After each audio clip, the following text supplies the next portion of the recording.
Welcome back, everybody, to another episode of the Fearless Training Raw Knowledge Podcast with your host, myself, Alex Connor, talking everything training, nutrition, and lifestyle collectively. This is episode 51. Before we kick off, just a quick thank you to all of you who have supported the podcast from day one and continue to do so. I really appreciate it. I'm super grateful and it means a lot. Let's continue to spread the good word. My guest today is a good friend and fellow coach, Josh Hampson from Hold Your Own. Me and Josh met some years ago now, and he has been tremendous support over the years and a wealth of knowledge, especially with my own coaching journey and education to date. He's always someone who keeps me grounded and centered and is a consistent reminder to utilize what are the best, which are the basics when it comes to protocols and education, and not overthinking things too. And in this episode today, as always, we get to unpack his journey and have a look at some of his biggest lessons learned to date and draw from his experiences to share the knowledge and better help you guys with your own journeys as always too. And a quick reminder just before we dive in, the Fearless Training United Academy is, as always, live. It is the Netflix of fitness, $10 a week to subscribe. You can cancel anytime, and there's a plethora of knowledge at your fingertips anywhere in the world on demand. Of course, leave a rating and review on iTunes, Spotify, or comment and subscribe on YouTube. It helps the channel grow, and if it's safe to do so, please go and do it now. It's a 2-minute job, if that, and I really appreciate it. All right, team, without further ado, let's get into it. Enjoy my conversation this week with Mr. Josh Hampson.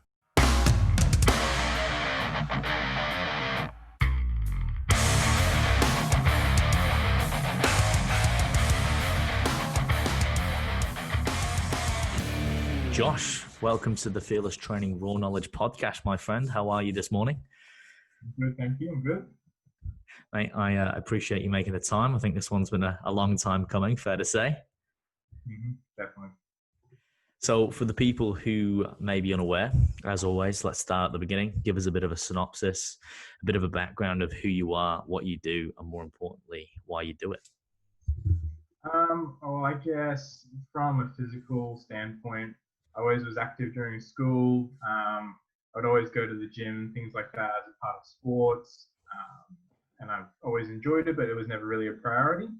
When I finished school, I then organized sport kind of dropped off a little bit. I still wanted to stay active, so I started going to a gym. I started training for, bodybuilding, just generic bodybuilding, wanted to look big.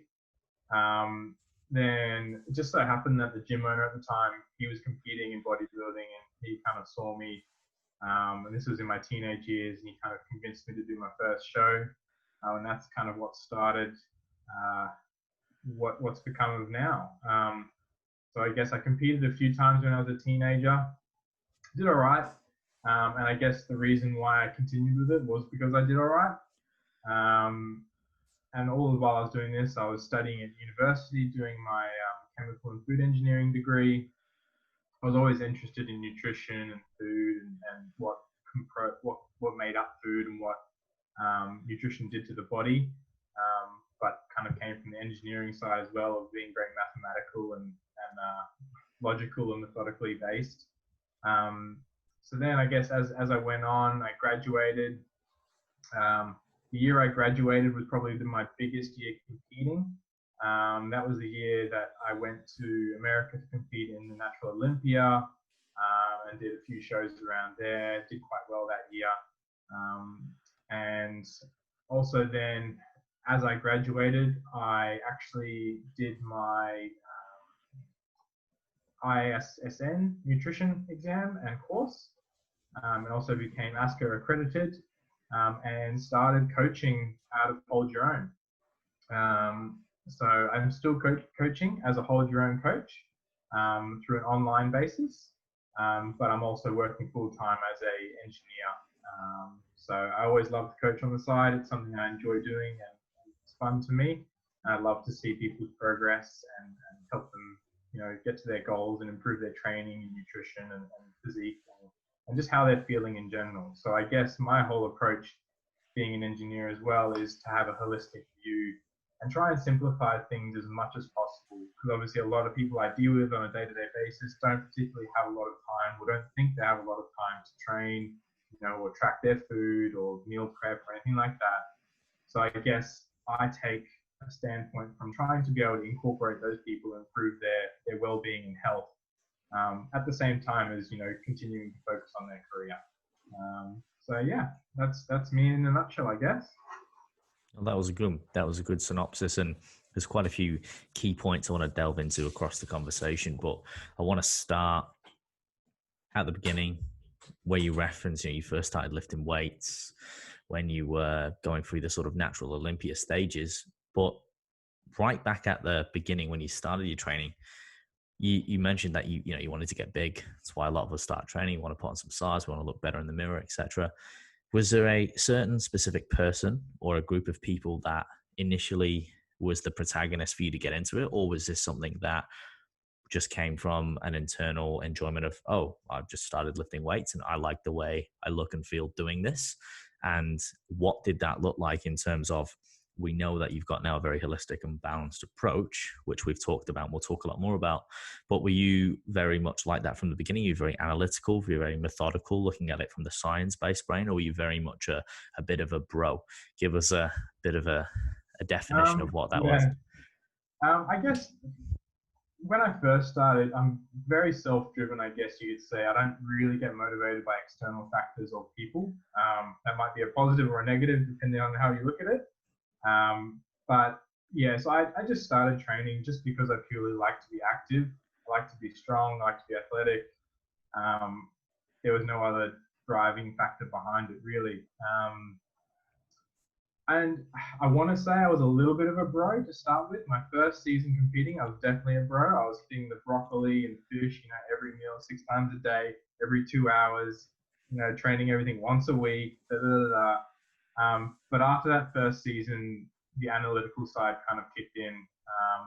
That's also when I started coaching underneath Nathan Wallace and Holly Joan. He kind of introduced me to macronutrients and things like that. And then once he introduced me, I kind of just took it myself and ran with it. I've actually still got spreadsheets that are thousands of lines long, tracking my progress through my off season and through my contest preps. I've got charts tracking out body weight and calories and body fat measurements. I think you've probably seen some of them before. But yeah, I definitely was very one to look at every single factor and try and control everything I could control. And that was probably a little bit before my holistic approach to bodybuilding. I didn't really have anything else going on, so I put my everything into it. But that's kind of shifted now, I guess. So yeah. Yeah, no, for sure. And we'll sort of get onto that, evolution, if you will, to where you are now. But before we do, so from where you were, obviously I have seen some of those spreadsheets, and again, you're very internally motivated, you're very consistent. That's something that I've always noticed, very calm, cool, and collected, which I think looking back, we can see why that served you well and still does.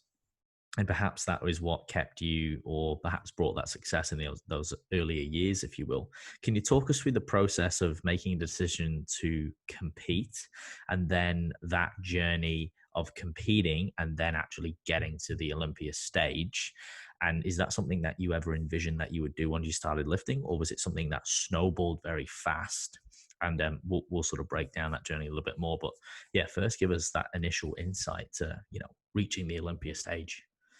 Yeah, so I guess the first time I competed, I had zero expectations. I had no idea what I was getting myself into.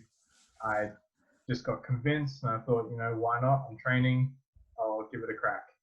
And I'll never forget that first year competing.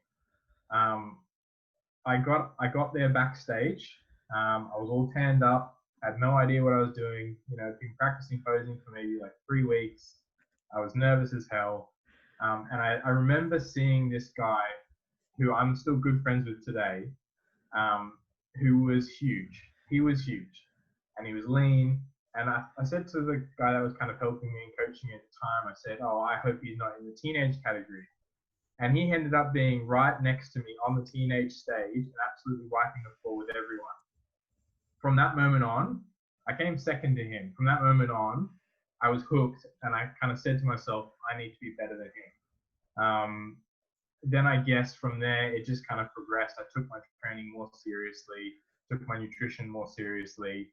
I started asking him questions and kind of befriending him, and that's how I kind of found Nathan Wallace, which then became Hold Your Own.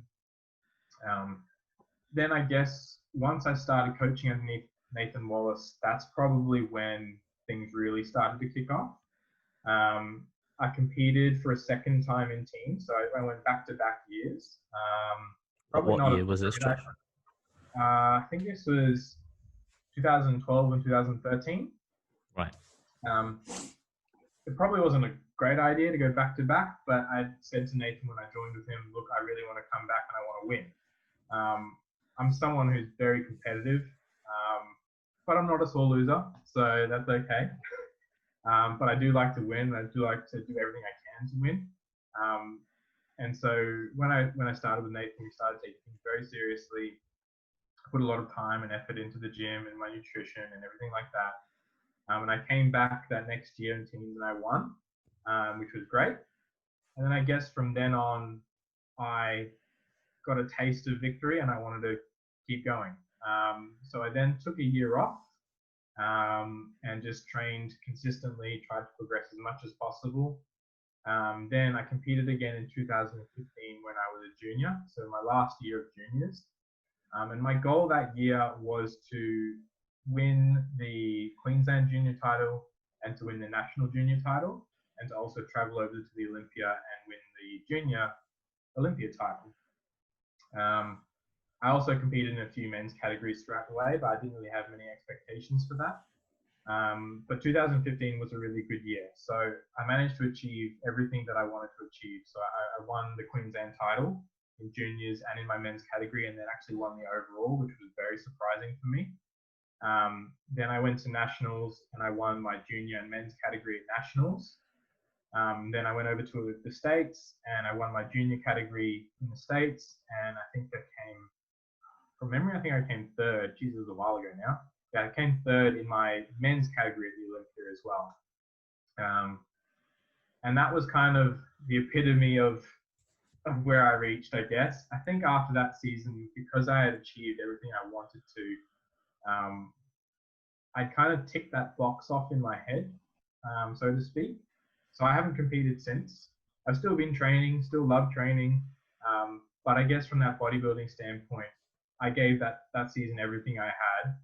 And I'm kind of from the mentality that if I can't better or give exactly the same again, I'm not going to compete again, especially since that I did tick off everything I wanted to achieve. So that was 2015 was probably the biggest year. And that year I prepped for, I think it was around 30, 35 weeks in total. The gap between my first and last show, I think, was about 8 or 10 weeks. So it was quite a long, draining prep. And by the end of it, I was definitely ready to just enjoy myself and relax for a little bit. Yeah. Yeah, no, for sure. And mate, you're still a beast. You know what I mean? Still killing it. I wonder if we'll see you grace the stage one day in the future. But it is important. I think it's a good key point that you made there at the end in terms of, you know, if you're not willing to give the same as you did last time, or if you don't have that same hunger and drive, especially for those who have competed, will know and be able to relate. It really does take everything.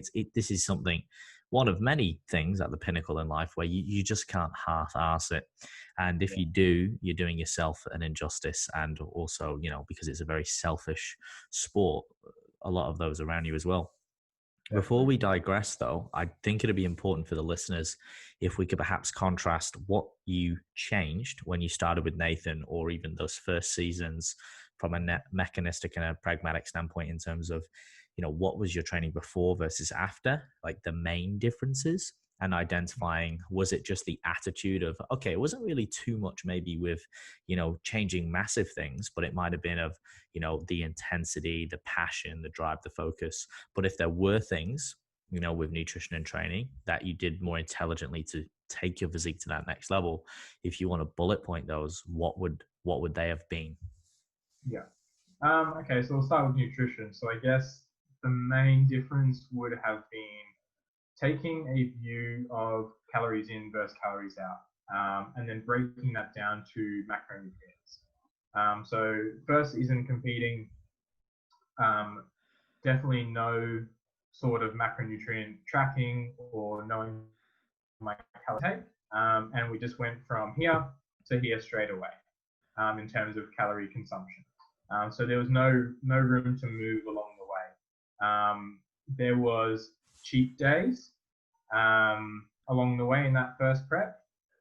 And then I guess when you look at my main prep in 2015, we took a very stepwise approach and trying to start from the highest point of calorific intake as possible, and then gradually bringing that down throughout the course of my prep to be able to kind of efficiently lose the body fat I needed to lose without reaching a plateau point and having no room to move, I guess.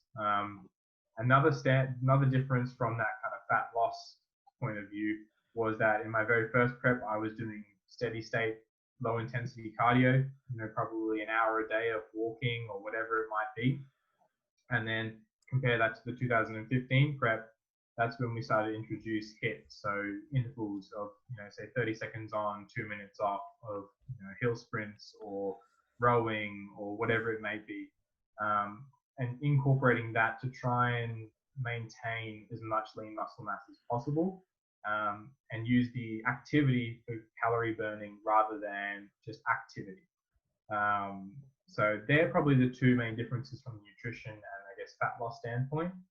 From training, first prep, I was probably training everything once a week, doing the typical bro split, so like chest, shoulders, arms, back, legs, and no real structure to the sessions, just kind of go in, 2 sets of 8 to 12 and then leave.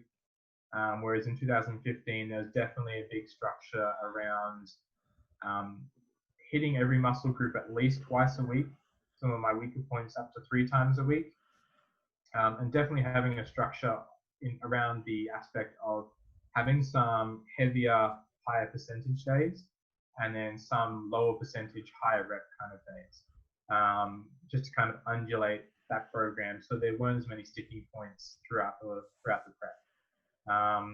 That was also when I started using Recomposer, which is a software that us at Hold Your Own use and quite a few other coaches in the industry use now, where you keep track of previous PBs and previous sets and reps and weights and things like that. So there's always that kind of goal, try and hit a new rep or hit a new PB or a new weight. So I guess it was also a mental standpoint of trying to really push the envelope every session. But yeah, they were the main key differences. So I guess tracking my nutrition, doing different form of cardio, and then also actually tracking my training. They're the 3 key main differences, I guess. Yeah. Oh, that's good. That's a good summary. I think it's important to kind of distinguish that, and it's really helpful for a lot of people listening, depending on where they're at in their journey, to be able to sometimes just reference that, not take it as a gospel, but to see, that progression and that evolution, if you like, of, where you start sometimes and how by changing the little mechanistic aspects can make all of the difference. Can we talk about what your mindset was after competing at the pinnacle, after Olympia, perhaps talking about the reverse diet and what was going on mentally, and then where you were sort of setting goals or taking things after that? You said obviously that you ticked all the boxes, which were great.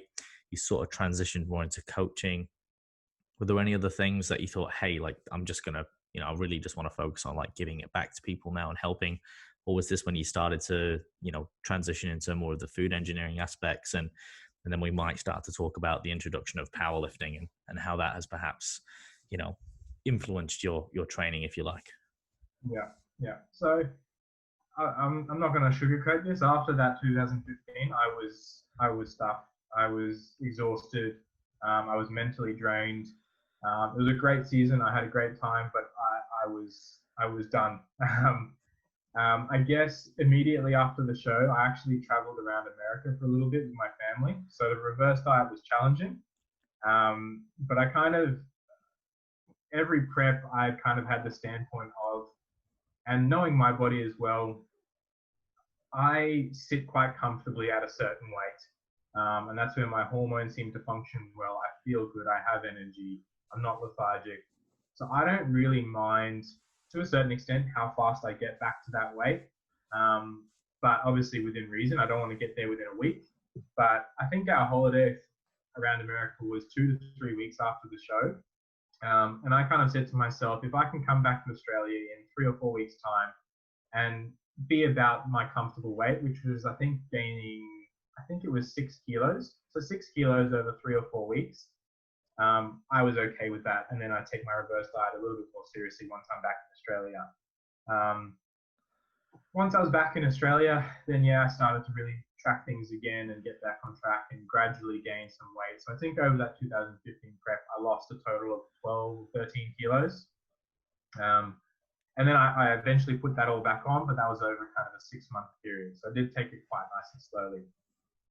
In terms of goal setting and where I kind of wanted to go, I came back and started training as per normal, bodybuilding, doing all the normal things I was doing before during my prep.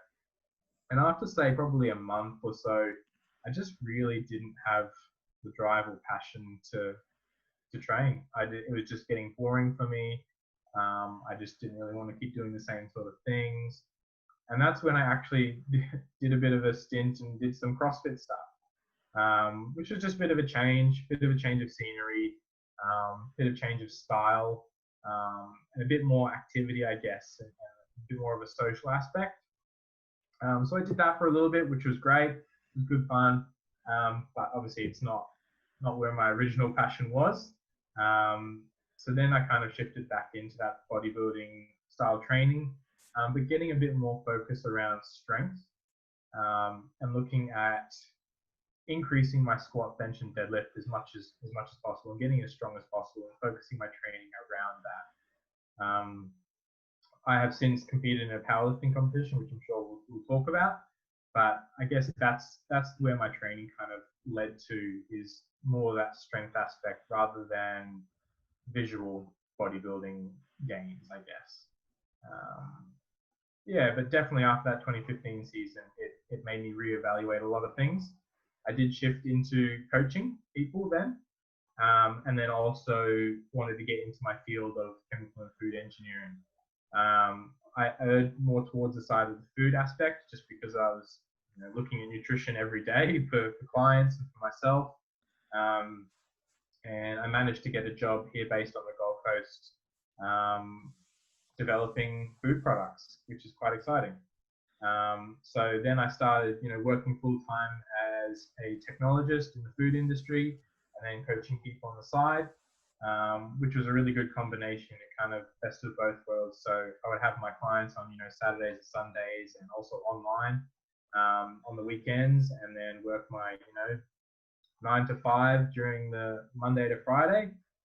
It was a really good balance. So bit of both. Yeah, it's quite the hybrid that you had there for a while, or still do have in many ways. Yeah. And I think that's a really good, segue into talking about, coaching, and even taking the lessons that you learned from your time, not just competing, but even just training as well through those early years, and then transitioning it into now coaching people. So what I want to know, Josh, is from your experience, what have been, if we could extrapolate some of the, again, the main points for the listeners, the main lessons learned from your own experience training on stage, in the gym, etc., and how that's correlated and given you the ability to empathize with the clients that you coach. And could you give us a ratio, for example? Is it mostly comp prep clients that you coach these days? Have you got a bit of a 50-50 balance between Gen Pop? You got some powerlifters in there too.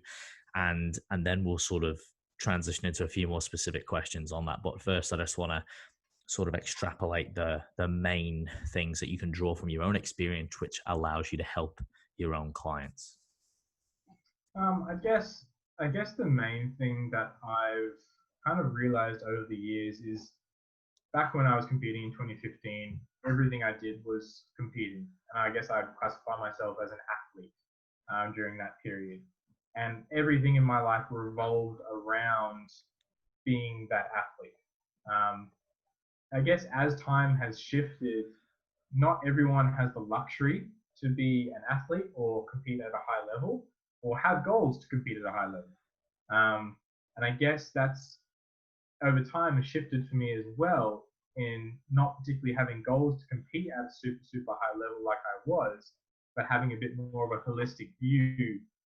I think that's been the biggest shift in mindset for myself, and also being able to coach people who don't necessarily always want to compete. They want to be healthy, they want to improve their lifestyle, is being able to relate to them and relate to both sides of the camp. So the people that want to be healthy and have a holistic lifestyle, but also the people who want to really push the envelope in their sport.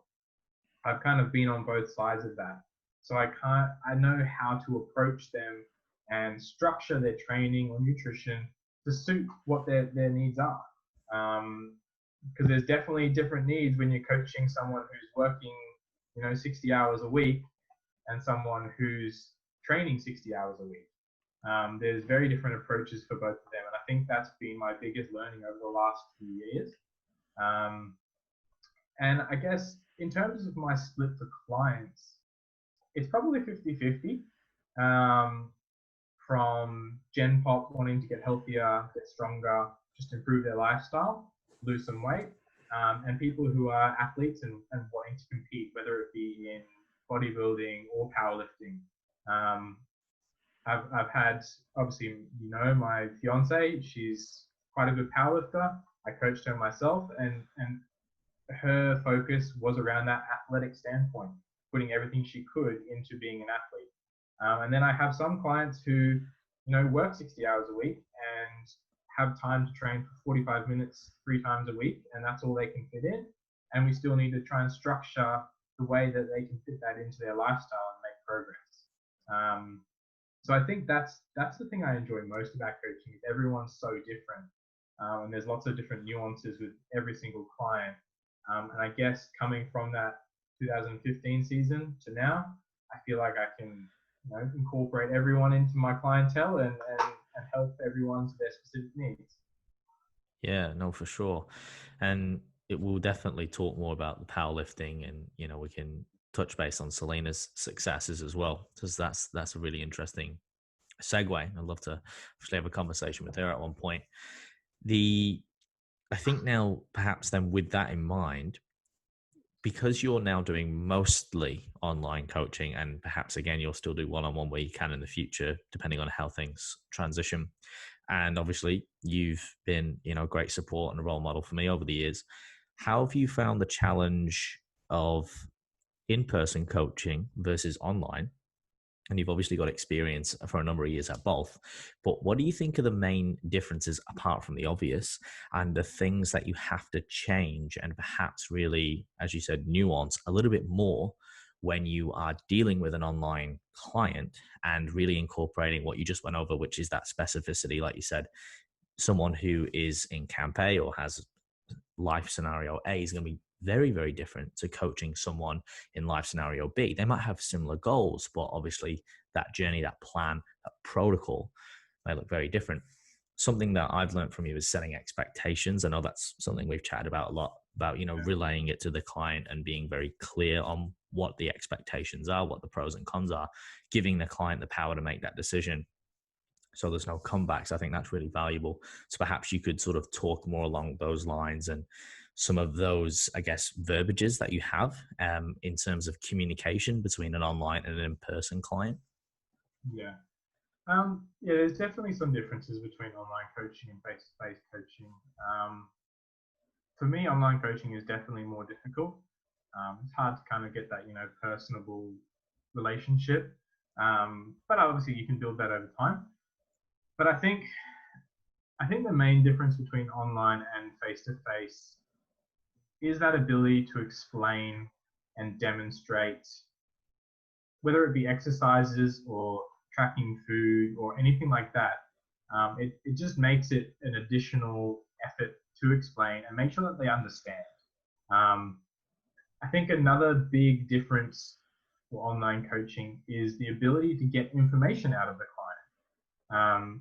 Quite often, if whether or not you're doing a Skype call or an email or whatever it might be, it can be sometimes quite hard to get information out of the client, whether or not they're holding back information that they didn't follow their diet that week, or they don't go into a full explanation of how their sleep was or how much water they've had, or their hormonal cycle or anything like that.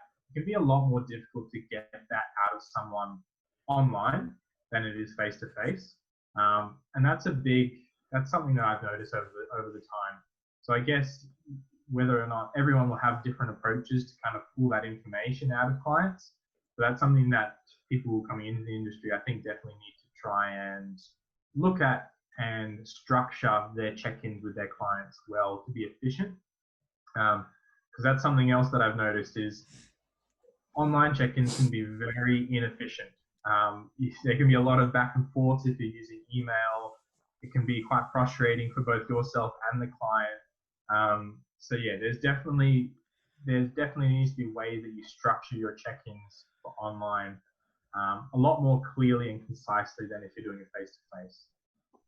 If you're having a face-to-face check-in, it's a lot easier to sit down there with the client, discuss things, ask for follow-up questions, which can be answered there and then, rather than waiting 20, 30, 40, 50 minutes for another email if that's your route of online check-ins. So I definitely think online coaching is face-to-face coaching is definitely more beneficial if that's available. But online coaching, the way we're moving, doing Skype calls for check-ins and Zooms like this, definitely helps the situation. I think one, like you just said there, though, one big similarity, whether it's online, face-to-face, whatever type of coaching you're getting, is the coach needs to set realistic expectations with the client from the get-go. So you need to get clear and concise goals from the client, if possible. Some people don't know what their goals are, but I think you need to help try and guide them to get those goals. And then you can create a realistic expectation with the client so you're both on the same page, because that can make a lot of frustration down the track if the client thinks one thing and you think another thing, and there's a big gap, and to bridge that gap can cause a lot of mess. So if you just create that understanding and expectation from the get-go, that makes it a lot easier. And I know we've talked about that before as well. And sometimes you've got to be the hard one. And if you don't agree with the client, or the client doesn't agree with you, is just saying, well, this is what I believe is achievable. And if that's not in line with your goals or your expectations, then maybe this won't work. Because I would much rather let a client go because we're not on the same page than take a client's money and then 6 months down the track they get annoyed and then everything ends poorly. I'd rather from the very start, say, hey, look, if we're on the same page, great, let's do this. But if we're not, then maybe we're not going to be the right fit for each other. Because I am very from that holistic standpoint, and I don't want other aspects of their life to suffer to achieve their physical goals, because they don't have to a certain extent. And I know we've just discussed this a lot over the last 12 months or so. But yeah, I definitely prefer face-to-face coaching. It's a lot more fun, a lot more interactive, definitely more enjoyable, and you feel like the client gets a bit more out of it as well. Yeah, I'll second that one. I think, like you said, it's something we talk about a lot, but I believe I should say that this is an area which doesn't get enough attention, hence why, and I always say this, it's training, nutrition, lifestyle, but I'm like, guys, like the lifestyle is the hidden gem in all of that, because what happens in your lifestyle is the direct correlation to your success in training and nutrition. And I don't think it gets enough attention. I don't think it gets enough respect. Yeah. And I just think in that trifecta, it's a little bit neglected, and hence why, I'm doing what I'm doing, and speaking to people like yourself to kind of highlight that a little bit more. In person, You just can't beat it. You never will be able to beat it, I don't think. I mean, you can still achieve great successes online. I think it comes down to the attitude and the skill set of the individual, because some people just have that ability to understand things very, you know, in a much more plausible way and an applicable way. And they're also very self-motivated, and you start to sort of profile people. Although people are very different, you'll see trends. But I think those key points are really important, especially for young coaches listening in general, and even people who are being coached online. Maybe just things to have a look out for, and things to keep in mind. In alignment to that, what are some of the tools that are most valuable to you as a coach? You've mentioned Recomp. For those familiar, it's a phenomenal system. It's nice because it keeps everything really, organized from my experience. But you are a king of spreadsheets. You're very good with the Excel spreadsheets. You're very analytical. You're very methodical.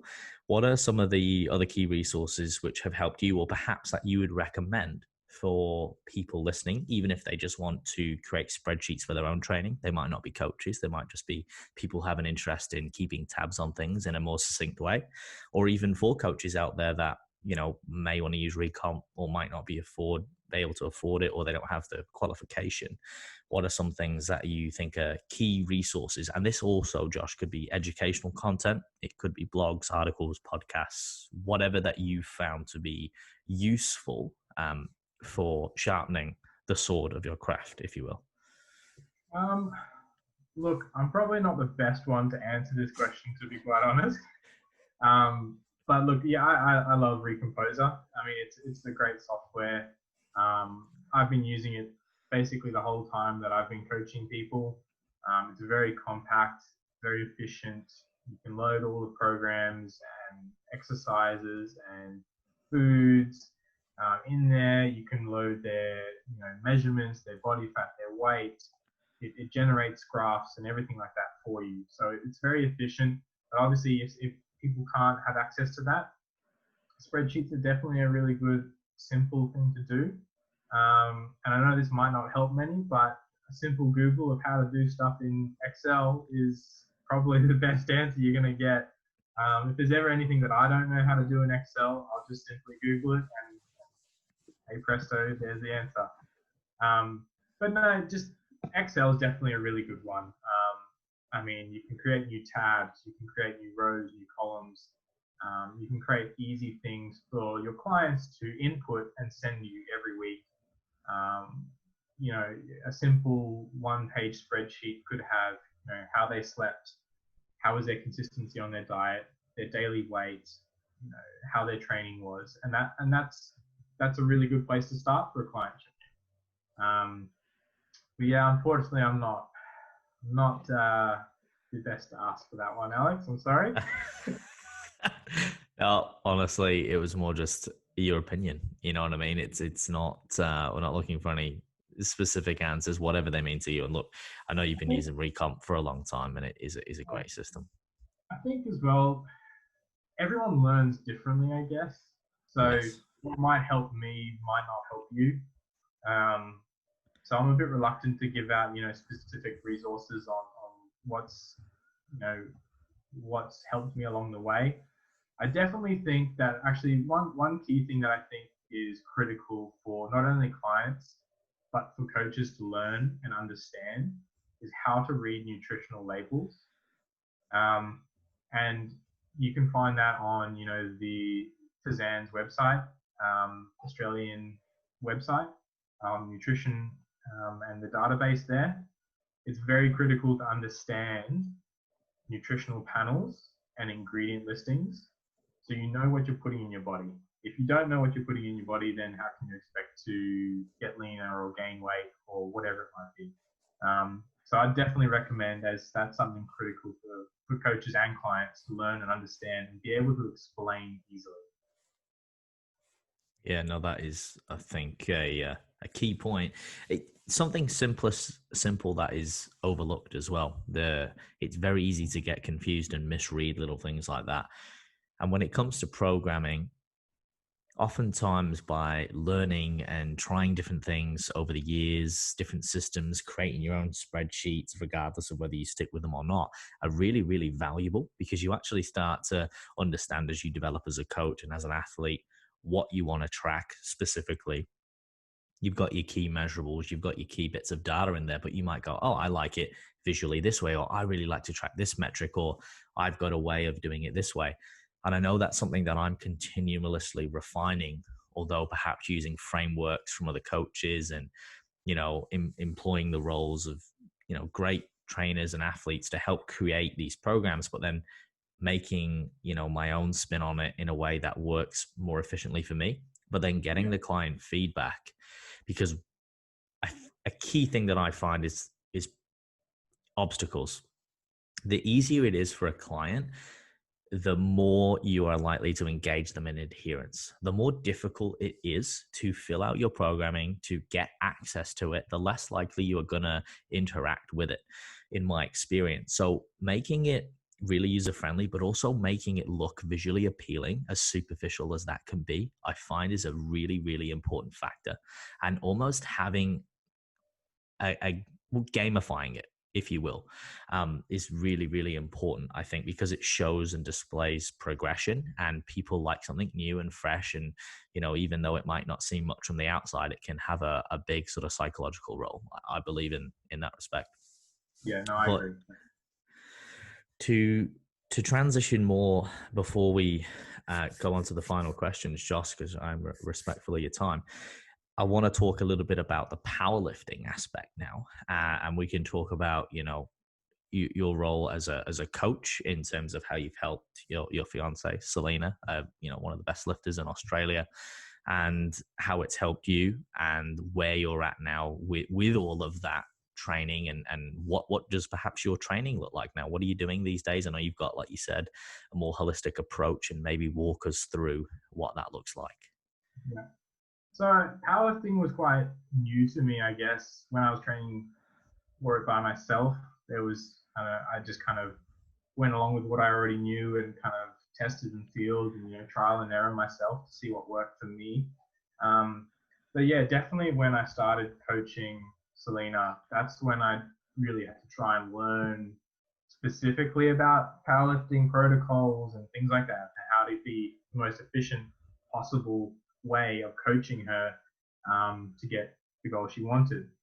So I definitely learned a lot from a few different guys while we are at Hold Your Own. Um, but I would say one of the biggest things that I found from coaching Selena and also myself, and seeing lots of other people competing in powerlifting as well, is being able to program efficiently and enough recovery, because injury is a really big concern in powerlifting. If you look at a lot of the top powerlifters, they've had serious injuries at some point in their career. Um, and for me, the longer you can not get injured, the better you are going to be at powerlifting. If you have someone who hasn't been injured in the last 5 years, their progress is going to be a lot more consistent than if someone's had 4 or 5 injuries in those 5 years. And programming has a big part in that. I know a lot of powerlifting programs have multiple days per week where you're squatting, benching, deadlifting, whatever it might be. So it's being able to structure that to the specific client or whoever it might be that you're coaching, whether it's yourself or someone else, and knowing kind of where their weaknesses are in their body. I know that sounds really negative and really bad, but for example, if someone has bad knees or someone, has a bad back or whatever it might be, maybe taking a little bit of the squat volume out of the program and shifting that to other things that still stimulate and recruit the required muscles, but don't put a lot of force and tension and shear on that area. I know, for example, Selena, um, she would always get flared up in her low to mid back. So we were doing a lot of posterior chain stuff, stiff leg deadlifts, normal deadlifts, block pulls, whatever it might be. And after that flared up a few times, we shifted a lot of her programming to only performing posterior movements 3 times a week, but the volume was very low. So we completely removed stiff leg deadlifts and replaced it with, glute ham raises or whatever it might be, something that doesn't cause the strain in that area that's her weakness. Someone who's got bad knees is maybe shifting a little bit of the squat volume across to some more deadlifts. That's been my biggest learning in powerlifting specifically, is sometimes more is not always better. And that applies to bodybuilding as well, but definitely knowing your client and the client's body and what weaknesses they have in their body. And when I say weaknesses, I don't mean like, muscular weaknesses. I mean structural weaknesses. It sounds so negative, but it's it's true. Like, everyone will have a structural weakness somewhere, and you need to try and dance around that as best as possible while still squeaking out as much improvement as possible. But yeah, obviously Selena, she did really well, and then now she's injured, but she'll come back, and that's okay. But yeah, I think that's my biggest learning around powerlifting, is being able to stay lifting for as long as possible. And if that means taking 2 weeks off because something's flared up, I'm all for taking 2 weeks off until that feels good. I'd rather have 2 weeks off than 6 months. And that's my kind of view on the powerlifting standpoint. And I guess my training now, obviously I haven't been training super consistently with everything that's been going on in the world lately. But I am quite keen to get back into powerlifting. So I myself competed in one powerlifting show last year. It was quite fun. Did it with a few of the team from Hold Your Own, which is really good. And I did quite enjoy it. So I am quite keen to get back into that and start really focusing on my squat, bench, and dead again, and trying to build them back up, and maybe do a meet, in the next 6 to 12 months, depending on how my training goes. So my training at the moment is probably 4 times a week, I would say. I'm just getting back into it. But once I get back into it and into the full swing of things, I'll definitely try and bump that up to 5. But for me, if I can get at least 4 days in, I am happy with that, and I can get all of my main movements and accessories in those 4 days. If I can get 5, great, it's an added bonus, but it's definitely not needed for myself. Mm-hmm.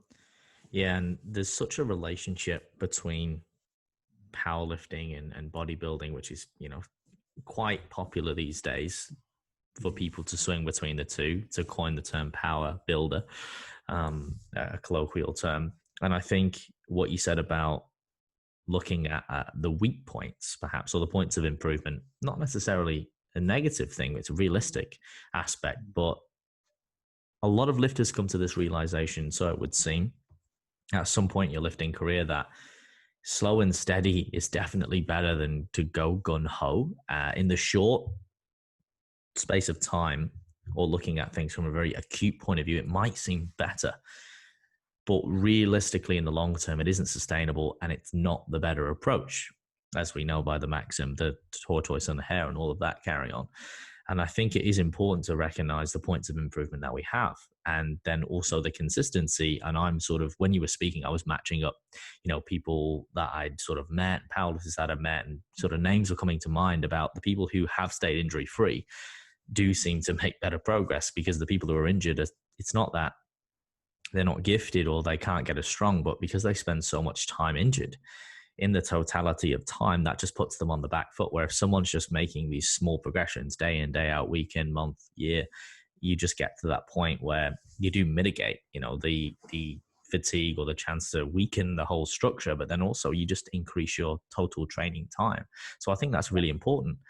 And to carry some of those things over to bodybuilding, I think the skill acquisition, the technical aspect is massive, because if you can really understand that, wow, there's a lot that goes into these lifts, which from a standpoint of looking at it or looking at it on paper, you might say, oh, it kind of looks easy. It's just a squat, a bench press, a deadlift. As we know, it's just a complete art form, and you can break it down, you can build it up, and you can tear it apart. You'll always find little ways to improve.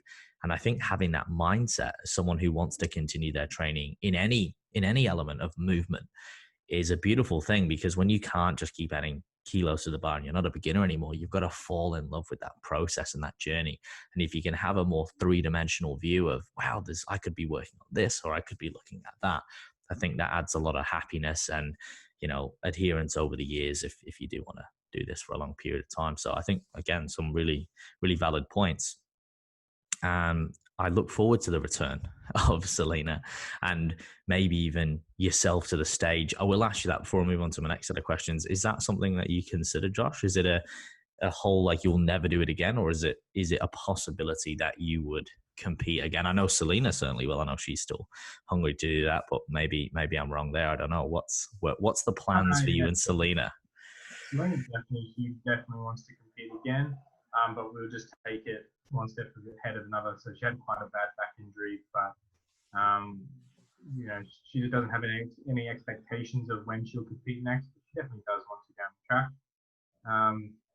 For myself, I won't say no to bodybuilding, but I'll say that everything will need to be aligned for me to do bodybuilding, if that makes sense. Yes. Yes. So, yeah, probably not anytime soon, just the way things are going at the moment. But I'm not going to say no. I'm not going to say it's a hard no. Maybe in 3, 4, 5, 6 years time, you might see me jump back up. But I definitely will want to do some powerlifting meets, just more so for myself, to give me a goal to kind of work towards and try and achieve. But yeah, that's my standpoint on the competing side of things. Bodybuilding takes a lot out of me, and I don't want to put the people that are close to me through it if I'm not going to be able to give 100%, like you said at the very start, because it's not just me who's impacted, it's everyone around me. So yeah, no, 100%. I think that's good. Like you said, there's probably other goals and priorities at the moment, and at least with powerlifting, it's something that, although it does take dedication, you can definitely be more adaptable, and it doesn't have to affect as many areas of your life. It's a lot easier to be able to, do a meet and turn up and have a bit of fun and enjoy the whole process and not have to sacrifice everything. Where bodybuilding is unfortunately not, there's just no way around of ever getting up there and being in any sort of fun condition or, level of conditioning where you can do some damage, which doesn't require some serious discipline, dedication, and time, and a lot of resources as well. So no, I think that's really, probably an appropriate standpoint to take. And again, things to look forward to in the future. One of the other main points I wanted to talk about before we go, Josh, is we've touched base on this, but your experience as a food technologist, a food engineer, and what are the main things that you've sort of done and learned with that? And has there been any crossovers apart from obviously understanding nutrition at a more specific level that you've taken across from coaching, or vice versa, what you learned from perhaps training people at the fine end of the pencil and then bringing that into a commercial space where you're creating, these recipes or these flavors, these formulas, if you will, at your workplace? Because I know we've talked about that a little bit, and it's a pretty fun job by the sounds of it. yeah. So I was trying not to let it slip, but basically it's kind of a bit counterproductive, I guess. But so the industry that I work in is dessert and beverage.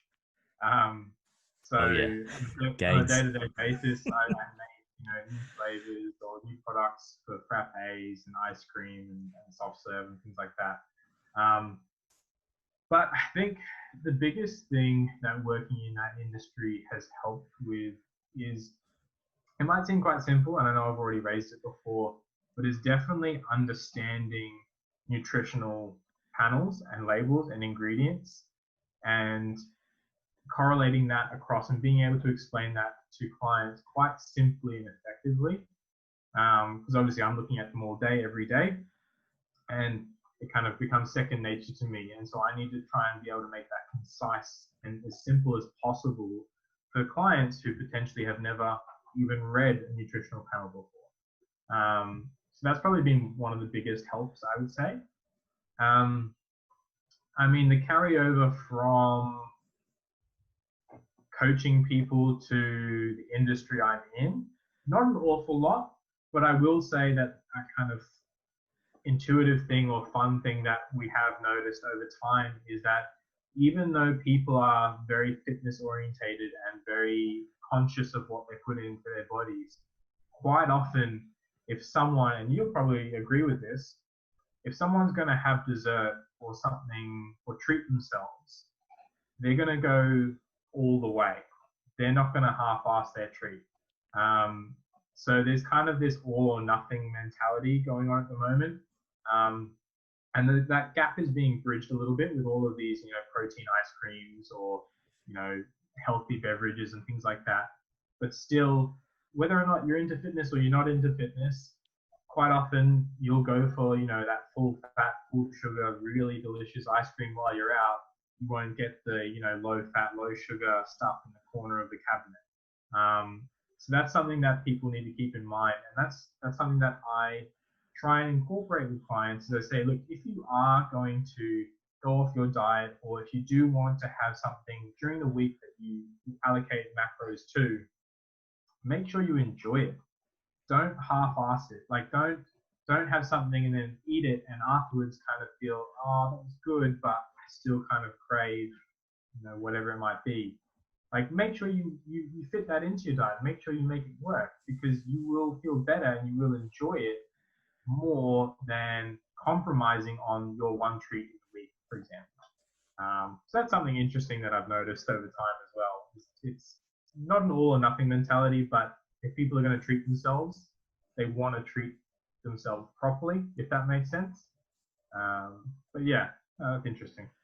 No, it does. Let me just pry into that one then for a second, because I'm noticed, especially with the female population that compete, and just because they obviously generally run on a lot lower calories, and I think the pressure to look a certain way is a little bit greater than it is as a man, although we want to look good. I just think there's, based on social media, there is an expectation for females, which plays heavily in the psyche, but that is a story of its own. But when it comes to foods, I find a lot of females are they've got a really bad habit of constantly filling their calories with what I call filler foods or fake foods, or like the half-assed, the not quite full strength versions. And what I mean by that is not necessarily choosing a lower fat option, but choosing a lower calorie option. And what I mean by this is choosing these foods which are comprised of a lot of sugar alcohols, a lot of artificial ingredients, to the point where they desensitize the palate, and they can play havoc with the gut and whatnot as well. But again, they just leave you dissatisfied over time, and they can actually inhibit your ability to then lose sensitivity for whole foods and normal foods. And something that I believe in as a coach is, obviously, depending on where you're at, yes, you might choose a lower calorie option, but still choose a food which is real, based off mainly whole food. So if you're going to go for ice cream, like, okay, you may be getting a skim milk version, or you might get a flavor which is not loaded with cookies and caramel and all of this, but you're still eating the real thing. Although, hey, yeah, you might not be able to have a whole box of a tub of Halo Top, but then when you look at the ingredients in those things and the macronutrient profile, and it's incorrect as well, as we know, I don't think it's worth it. And then obviously, if you're in comp prep, obviously your palate is changed. It is a bit biased towards even things that are not good tasting good, as we know. And then you go back and then you're like, how did I eat that? So as a food engineer, can you maybe extrapolate on that a little bit, and what these ingredients are, and perhaps if there are any that affect the body in a negative way, or the main differences between the two from that sort of, I guess, more in-depth standpoint of engineering these foods, because this is what you do obviously every day, and perhaps Yeah. giving some people other options, or what your recommendation would be. Look, I definitely agree with you that I would rather eat less of something that is real. I don't like that word real, but less Yeah. of something that is real compared to more of a less calorie dense created food. I don't know the specific words to explain this properly, but But it would, I guess, it would be engineered then, wouldn't it, to a degree? Because yeah, technically, yeah. it's engineered. I guess a lot of products now that are, let's call them engineered to be lower in calories, like lower calorie noodles or rice or pasta or whatever it might be. Some of them are great, don't get me wrong. Some of them they've just used alternatives to make the same product, whether it's more protein instead of carbohydrates or whatever it might be. But some of these products are bolstered with a lot of fiber, um, and that can cause an issue from a few standpoints. Obviously, in your gut, obviously you don't want to be consuming too much fiber, and there's varying different types of fiber as well, which isn't particularly disclaimed on labels. So it is a way that companies and food labels can be kind of hidden, and the true calorific value kind of hidden away and not displayed easily to understand. Um, and a lot of these fibers as well aren't actually, I've got a pet peeve that in Australia the fiber isn't included in the carbohydrate total in labels, whereas in America it is. I know I've explained this to you. And that's my pet peeve, is that people will get these protein bars or, Slendia noodles or whatever it might be, and look at the carbs and be like, oh, there's only 5 grams of carbs per serve. But then if you actually look at the carbohydrate total, which is listed underneath of that, it might say, 15 grams. So really, you're not just having 5 grams of carbohydrates, because fiber is a form of carbohydrate and it does absorb water and it does have calorific value. Yeah, it's not the same as the carbohydrates themselves. It is a little bit less, but it still needs to be factored into your diet, and a lot of people aren't realizing that. They don't think what these products are made up of. It can't just be made up of air. Like there's something in there, and generally a lot of the time it's fiber.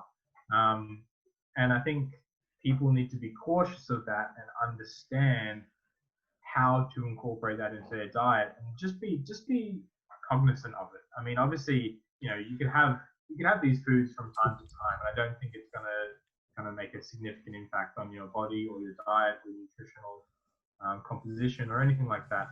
But if you're having these every day and that's all you're eating, then I think you need to kind of take a step back and reevaluate and say, hey, maybe I should just have some rice instead of whatever the product is that you're consuming.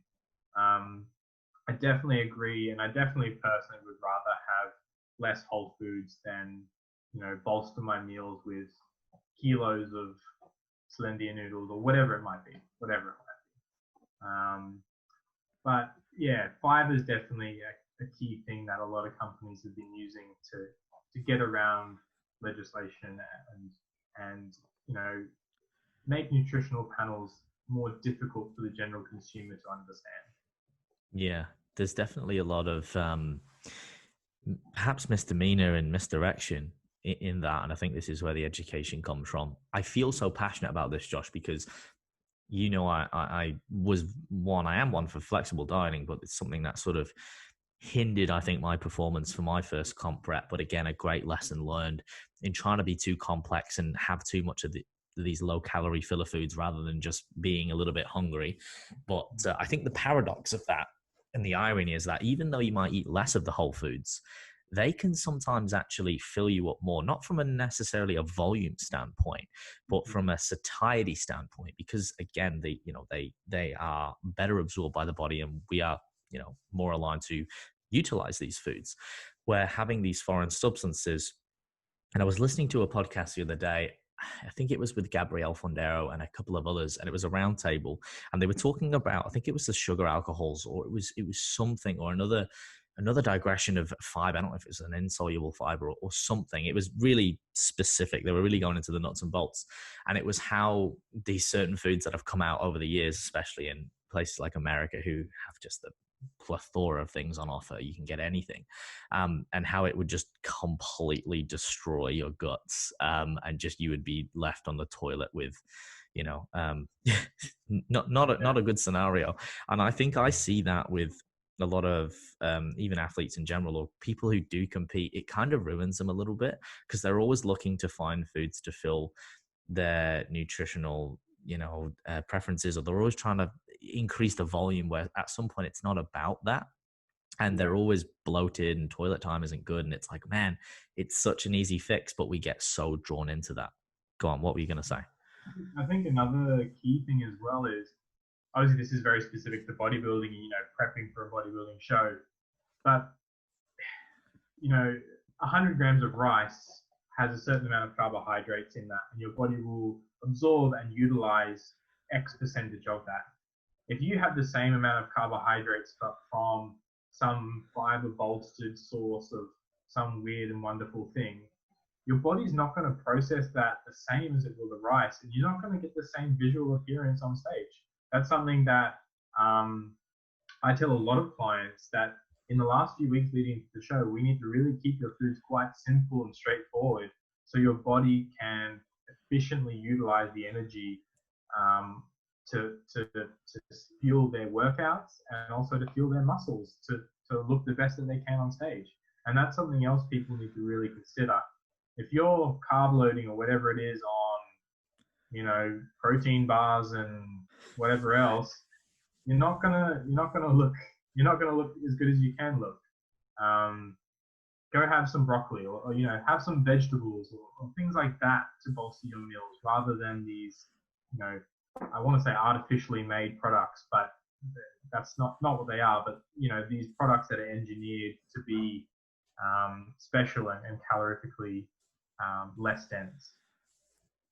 Yeah, 100%. Definitely a hard lesson learned, and one I'll never forget. And I think it can also give you an edge. I mean, even for me with now, obviously not in a comp rep state at all and eating a lot of food, I still keep it simple. I still think variety is important within whole foods. I think it's good because you obviously want to have a nice, even, micronutrient profile, and you don't want to just be like, okay, I'm just eating this and this. It's like, yes, have variety, but the basics are the best. Keep those main whole foods in.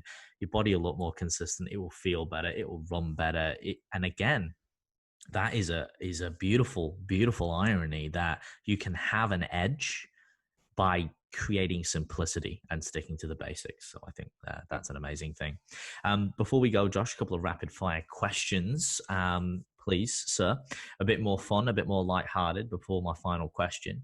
The first one is, as a food engineer, my man, and a man who is well versed in nutrition, what would be your absolute favorite meal to have? And this could be an appetizer, it could be dinner, dessert, can be a drink as well, or it could just be this one main thing. What really gets the juices flowing for you? I'm pretty simple, just a good old spaghetti bolognese. I love me pasta and mince. I'm not kidding. During 2015, I think I ate pasta, rice, and mince 6 days a week for 20 weeks, just because I enjoyed it. Just not because I needed to, just because I enjoyed it. I'm very simple. Yeah. Was that when you were doing the 500 grams of mince with the pasta? That was, yeah. Beast. I remember those days. That was good. But it's true though. I think, like for example, I'm hooked on I make a Thai green curry. It's pretty good for what it is, but man, I'm not sick of it. So people are like, oh, you still eating that? I'm like, yeah, I'm not sick of it yet. If it's not broken, don't fix it. Keep it simple. All right. And my next question is, if you could have a superpower, what would it be, and why would you have it?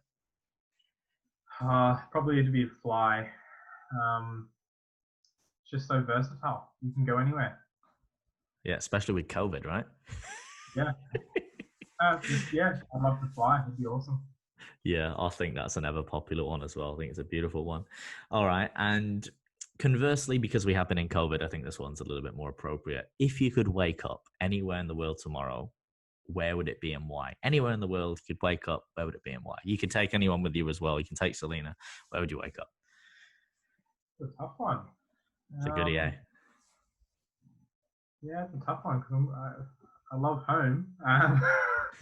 He's a home boy. I don't know. I've always wanted to go to Italy. Wake up in Italy. Mate, have your spag bowl. Yeah, pretty much.